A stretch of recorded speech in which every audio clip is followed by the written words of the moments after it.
What's going on, everybody? So the 2024 Best Picture lineup is, I think, one of the strongest we have seen in at least a few years. And I think most people agree with that. So I've decided to now anger everyone by ranking them in order of my personal preference, which is a key distinction there. And really quickly, I do want to say the giveaway is over. I have already contacted the winners and shipped them out. So sorry if you didn't win. But as I mentioned, since there was so much participation, I will be doing another one here very soon. So stay tuned here and on my Instagram. Okay, so here are your list of Best Picture nominees. As I said, they are very good. I like all of these movies to varying degrees.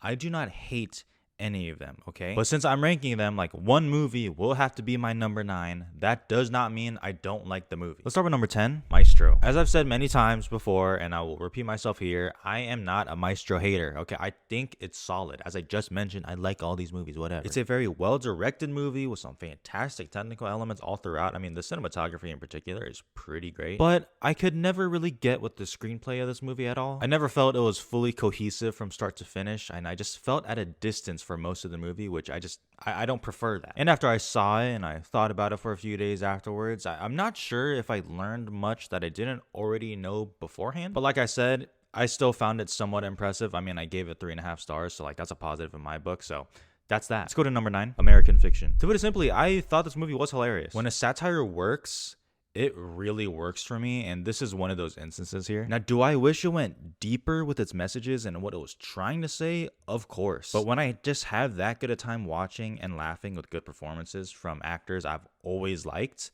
I'm going to have a good time and I'm going to like the movie, and this is that instance here. It hasn't stayed with me in the ways that some of these other movies have, but still a very good time. For example, I think my friends will like this movie, and that's a positive here. What about number 8, Poor Things? Okay, so this is where we need to keep things in perspective because I fear some of the comments that are already going to start to happen. Poor Things was an honorable mention in my top 10 movies of the year, and it just happens to be number 8 here. And I think that speaks to the quality of the Best Picture lineup. And as I mentioned earlier, one of these movies has to be number 8 or number 9 or whatever. So I know it might sound weird to say for a number 8, but I loved Poor Things. I loved Emma Stone. # what? Class? That's right, Arizona's own. Good job. The world that Yorgos Lanthimos built is arguably my favorite part of this movie outside of the Emma Stone performance. I mean, the costumes, the production design, I mean, everything just fully immerses you in. As mentioned, Emma Stone gives one of the best performances of the year, surrounded by other great supporting turns by a lot of other people. And it's a very quotable movie, which I just happen to love that, honestly. Now, there's a section in the movie, and I've mentioned this before, that I just feel is a little bit overlong in terms of both its duration, runtime, and just what it's trying to say. But every time I think about Poor Things, I do like it more, so who knows where this will end up in like a year from now, but for now, it's at number 8. Awesome movie. Let's go to number 7, The Zone of Interest. Speaking of a movie that stays with you and grows more and more each day, is The Zone of Interest. And as people have pointed out in the comments, and it's totally fair, I have never been more happy to be wrong about a film's Oscar chances than The Zone of Interest. The images and sounds from this movie are everlasting. I mean, they stick with you with a capital S. It is so incredibly haunting and unnerving, and just how casual everything is. It is just like, what the hell? It is an achievement in its own, and the only reason it's at number 7 towards the bottom is just because just the sheer unpleasantness of this movie. Sometimes I just prefer the ones above it, and that's as simple as it goes. It's nothing against the movie. It's great. Let's move to number 6, Anatomy of a Fall. Said it before, I'll say it again. I love a courtroom drama. I love a crime thriller. So when you combine it all together, plus the little sassiness of the French court, I'm gonna love Anatomy of a Fall. I love how shifty this movie is. Like how Justine Triet like really keeps you on your toes, keeps you guessing, keeps throwing you off. I love that it ends somewhat ambiguously. I know some people disagree with that and they think it is very clear cut. I am not one of those people. I think it is purposefully slightly ambiguous here. I mean, they even have a website called like didshedoit.com, so I don't really understand that argument, but like fair enough. It's an amazing ensemble of performances, yes, but I mean like Sandra Hüller is just a machine with it. And I just have to emphasize how insane the French courtroom seems to be. I mean, I don't know how much of that is just for the camera or how much of that is actually how it works. But yeah, crazy. I love this movie. It's awesome. Let's go to number 5, Killers of the Flower Moon. When will I stop thinking about Killers of the Flower Moon? Who knows?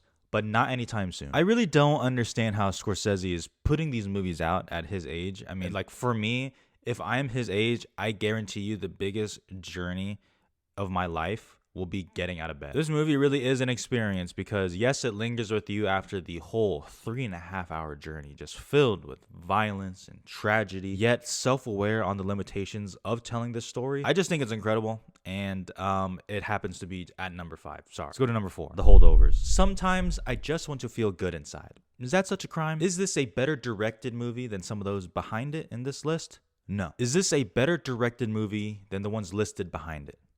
No. Is it more impressive than the movies listed behind it? No.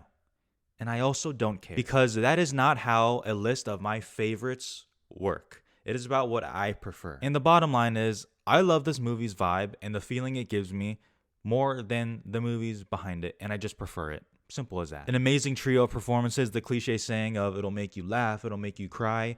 That is true, and then you sprinkle in some Christmas spirits mixed with a theme of some loneliness and grief, and you have The Holdovers. One of my favorites of the year. I love it. Let's go to number 3, Barbie. I've talked so much about Barbie. I'm going to repeat myself once again.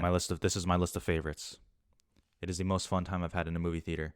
I would choose to rewatch this movie more than the ones behind it. I had too good a time watching this movie. In the hands of any other director, this movie would not be talked about. It would not be thought about. It would have the same reputation as Flamin' Hot, a perfectly fine movie, but no one will remember that movie at all. I will not be made to feel bad about my feelings of Barbie. I'm just Ken. Fuck my life. Let's go to number 2, Past Lives. Every time I go on Twitter, I see that damn bar scene or the ending scene of this movie, and I just get absolutely locked in, and it hurts. Just so beautifully rendered with great characters who each get their own time in the spotlight. Is it a little simple and small? Yes. But why does that even matter? If it bangs, and this banged the fuck out of me.